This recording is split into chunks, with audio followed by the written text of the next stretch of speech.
Welcome to Frogfoot Holler, y'all. I'm Michael. My nephew Colton's behind the camera today. And, well, I'm in the garden, as you can see. Now, it's been a few days since y'all seen the garden, and I figured today would be a good day to do a garden update. So, we're going to start with the tomatoes that I put in the ground to test the ground temperature and see how they're doing. Let's go take a look at them. Okay, so if y'all remember, I planted some tomatoes in the ground that, well, they're a little early to be planted in this area in the ground totally. They also were really small. Now, if you take a look right here, this is one of the tomatoes. Now you can see he hasn't really grown a whole heck of a lot, but they are growing. But from the coloration on the leaves, they ain't got that bright or that nice dark green color. I can tell they're struggling. Now I'll probably add some Miracle-Gro fertilizer to these to help them out a little bit, but I still think the soil's a little too cold for them just yet. Now the other ones I'm not going to be planting. I'm going to still wait another week or so until I start seeing these jump up really good, and then I'll be planting the other ones.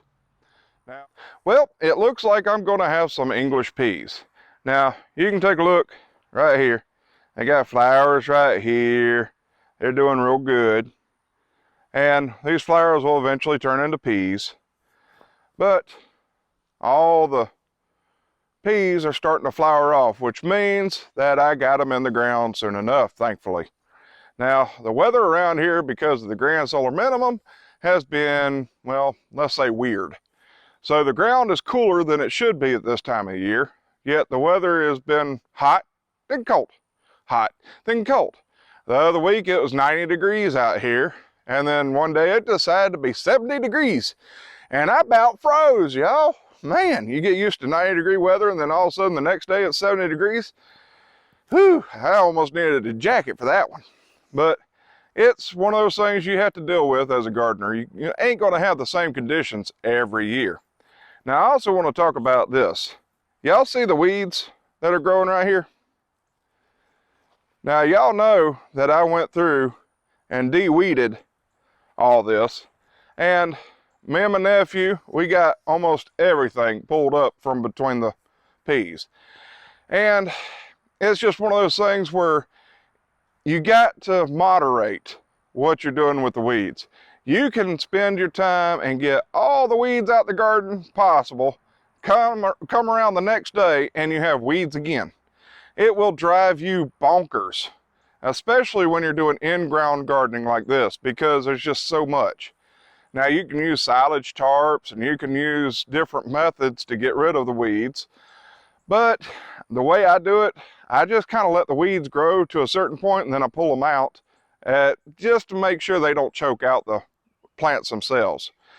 Now that works for me because it's less stressful for me. Some people stress out about weeds. It's just up to you and how you want to garden. Me, I can deal with some weeds. They ain't gonna rob enough nutrients, in my opinion, to make a huge difference.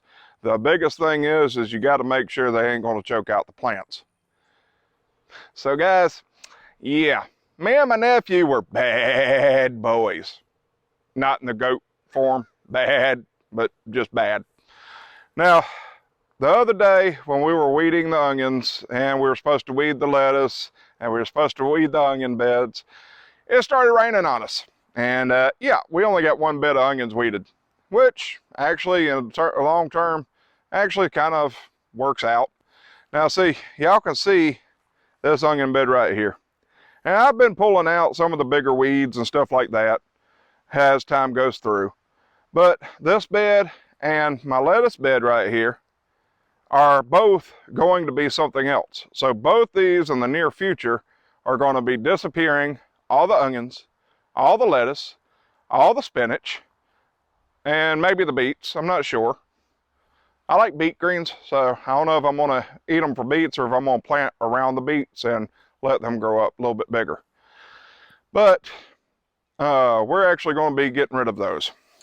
Now, as you can see, these things are getting up there fairly big. And we're not really going for the bulbs with these because we eat the greens a lot.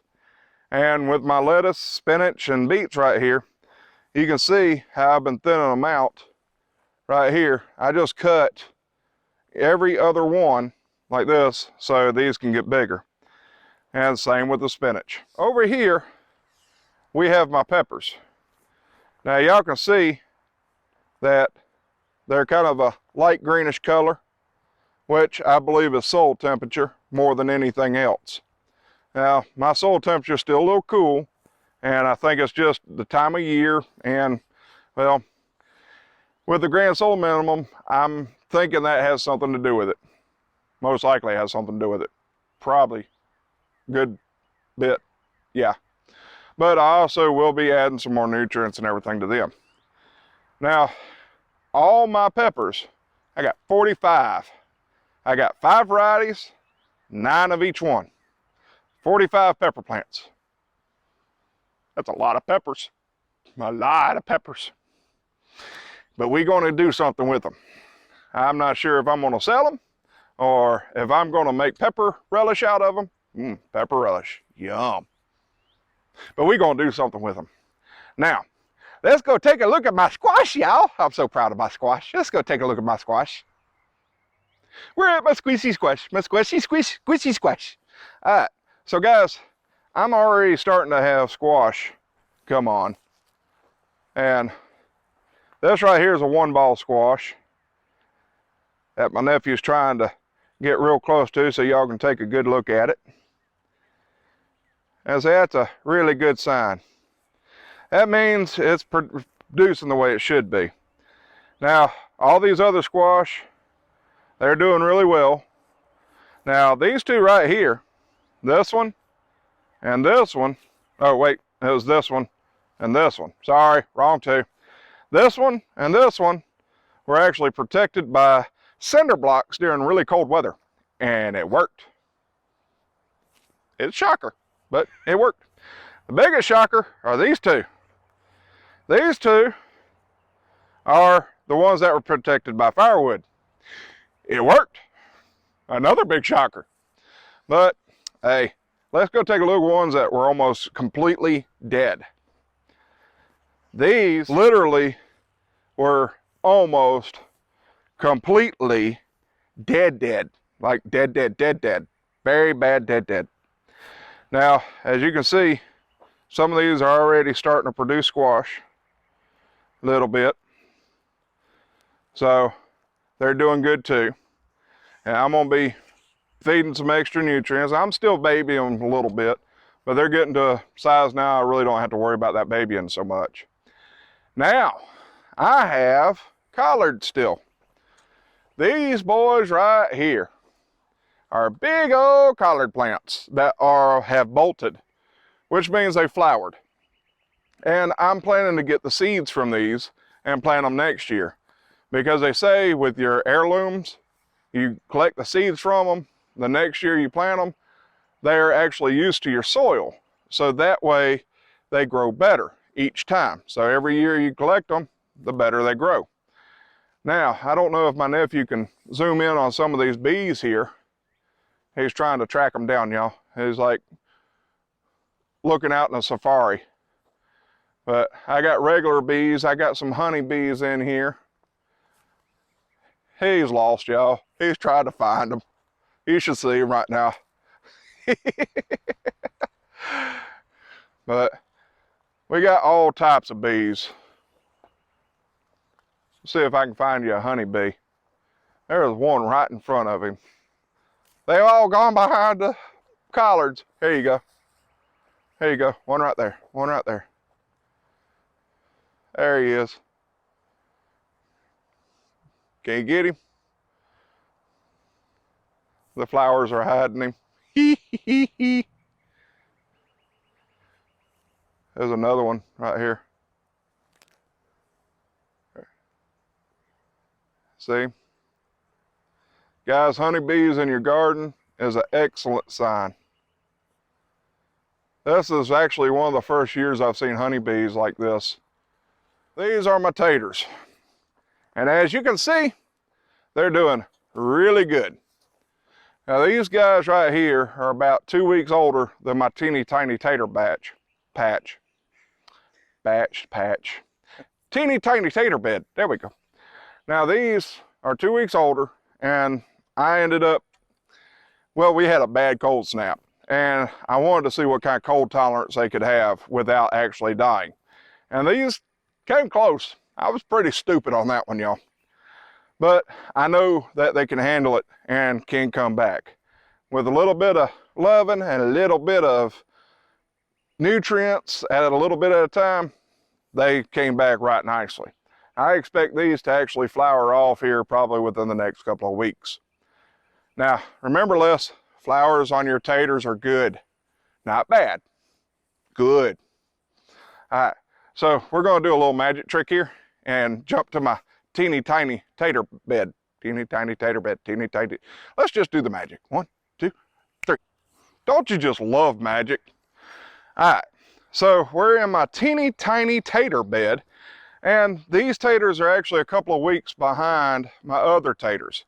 And as you can see, they are smaller. Now, these guys right here, I put through the same cold tolerance test as my bigger ones. And guys, I thought I lost these. I really thought I lost them. But as you can see, they are coming back.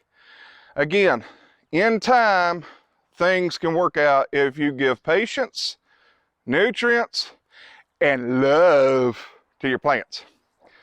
Yeah, the loving part, I don't mean, you're a good boy, you're a good boy. I don't mean that. I'm just talking about take care of them. Now, guys, there's a lot of work to do when you garden, and you have to be willing to do it. You can have different sized gardens. You can have big gardens, small gardens, medium gardens. I consider my garden kind of a, well, medium-sized garden compared to a lot of other people out there. Now, it takes time to do this. You have to be willing to do it. You have to be willing to make compromises, such as I am with the weeds. I don't like seeing the weeds, but at the same time, I've done it long enough. I know how much weed tolerance the garden can take before the plants start being affected. Now, these right here, been trying to keep the weeds off of them as much as possible because this is kind of an experimental garden, the teeny tiny tater patch. And I want them to have the best opportunity possible. So I've been trying to keep the weeds off these for the most part.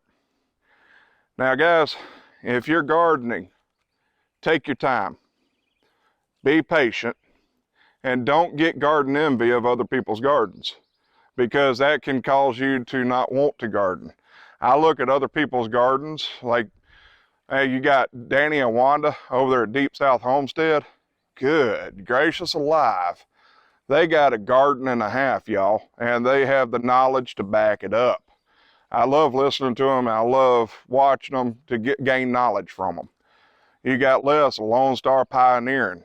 Man, him and Teresa, they're doing raised bed gardens, and man, I need Teresa over here to design my gardens. Good grief, they look beautiful, y'all. And his taters are actually already flowering. Now you got Reagan, Southern Boy Prepper. I don't know if he's ever going to get a garden in or not, y'all. Every time he wants to garden or get out there and do something in the garden, it's raining on him. So he's going to have to get out his slickers and his mud boots and start getting out there with a hoe and doing everything by hand. He ain't going to be able to get his tractor in there most of the time, it don't look like. But he's going to get one. And then doing things different. Y'all guys, Lord have mercy. Y'all doing that back to Eden garden method? Now guys, they got some heavy clay soil, but man, are they doing it upright. They're doing the back of Eden garden method, and it just looks so good, but there's so much work involved in it. But they're doing what works for them and what is working for their area. So hats off to you. Well, I don't have a hat on. Okay, hand off to you. Guys, I appreciate y'all joining me. How about going out and checking out some of those other channels I talked about? They're really great channels, especially for gardening and getting information that I'm not able to provide for you, because I don't do raised bed gardens. I don't do back to Eden garden. I might, but I don't. Not yet. Doing things different, I might be doing it. Maybe. Don't know. Either which way, guys. My brain's like in 5,000 different areas right now. Sorry. All right, guys. Y'all hit that subscribe button if you ain't subscribed to me. Hit that like button if you like what you see. And share if you don't mind. I appreciate y'all sharing. Nuffin Edited. Thank you for all the shares you've been doing for me. I really appreciate it. Guys, remember, check out these channels. Y'all have a froggy day.